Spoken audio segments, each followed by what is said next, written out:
Sometimes it doesn't matter how the great the book is. It doesn't matter whatever you are having, the kind of assessment you are having, the kind of exam you are having. You just tend to fall asleep whenever you are reading. If you are in this shoe, then you're in the perfect place where you can actually put away that behavior. I'm going to tell you various ways in which you can use to put away that behavior and become a new self. My name is Basi Ejupa John. I'm a medical student in the University of Calabar. And in my channel, I talk about education and entertainment in Nigeria and all over the world. That means if you love any of this content, kindly click on the red subscribe button so that you can continue getting updates anytime I post a video like this, and so that you can also grow. And don't forget to share this video to your friends. You see, as students, at times you are tend to have a very big test, you are tend to have a professional exam, you are promotional exam, but whenever you carry the particular book to read, you fall asleep. Don't worry, I'm going to cure it today for you in just 5 easy ways in which you can use to put away that behavior. Yes, I call it a behavior. I can also decide to call it an habit, because an habit is formed whenever you repeat something for 21 days, it becomes an habit. But I'm also going to show you whether you have repeated it for 1 year. I'm going to show you, if you watch this video to the end, how you can just take it out in just 5 easy steps. And number one is the location where you are reading. See, the location where you tend to be reading matters a lot. Are you reading in your house? Is your house actually favorable for you to read? Are you reading in your workplace? Are you reading in your car? Are you reading in the garden? Is it actually favorable for you to actually read? Let's take an example. Whenever you tend to read in your bed, you are giving your brain two functions. You are telling your brain to perform two functions at the same time.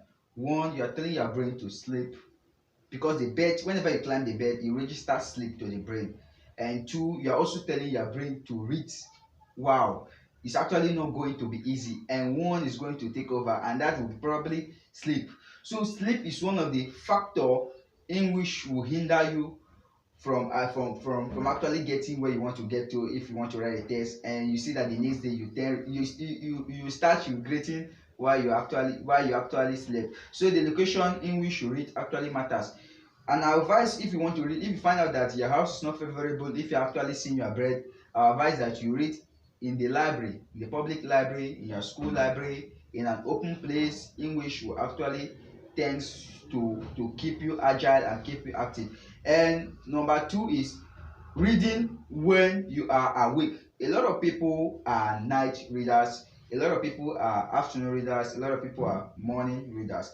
It is actually important for you to read when you are fully awake. See, when you tend to be a night reader, you see that whenever you want to read at night, your body actually gets tired, and it takes a lot of determination for you to sit down on your reading table and read. You find out that whenever you carry a book to read, even though you are sitting on the reading table, you start to doze off. Reading when you are fully awake actually matters, and I will advise you start developing morning reading habit. This morning reading habit can actually be, maybe you read small at night, you sleep, and you set your alarm and you wake up exactly 2 a.m. By that time, your body is fully awake, you are refreshed, you are not thinking of anything, your mind is not wandering, it's not thinking of food, it's not thinking of water, it's not thinking about money, you are actually focused to read. So you read when you are fully awake. And number three is create curiosity. Whenever you are reading a particular book, be it your academic book, be it a story book, then try to create curiosity. Try to find out what the next page or what the next chapter will actually talk about. By creating curiosity, it tends to keep your body fully awake and your brain active in order for you to find out what you are reading the next chapter. And creating curiosity will help you in order for you to actually read a whole. You'll be surprised that when it's time to create curiosity, you can actually finish a whole textbook in one particular sitting, but sure, it's not advisable. And if you are watching this video to this particular moment, please make sure you subscribe, share this video to your friends, share it to your class group chat, so your friends will also discover me and they will learn, and also they will help me grow. And number four is train your brain. Train your brain to know that whenever you want to read is for reading. You know, a lot of people, whenever they carry book, the brain has already registered that after reading you sleep. It's actually dangerous, because when you flip through one or two chapters, the brain starts registering sleep. Yeah, actually I've passed through it as a student, that after reading I go to bed and sleep.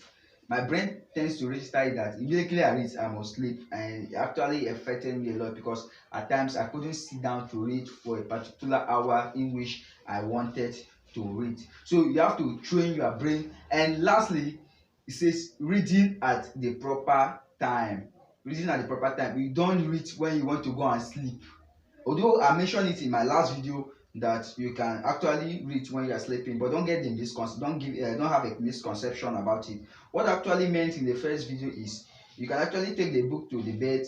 That is when you are through when you are through reading, you understand. You can just take it to the bed and just flip through. Not that you want to read and just carry the book to the bed and you start lying down on the bed and you start reading. You're actually multitasking your brain, which is not actually good if you want to understand what you are reading, because your brain will tend to register sleep and at the same time you will be forcing it to read. So these are the various ways in which you can use to train your brain and your body to stay awake when you are reading. Number one is your location matters. Number two is you read when you are fully awake. Number three is you create curiosity whenever you want to read. Number four is you train your brain. Number five is you read at the proper time. You don't have to actually give yourself a lot of problems in order for you to read and understand. If you watch this video to this particular moment, make sure you subscribe. Until I see my next video, I really love you.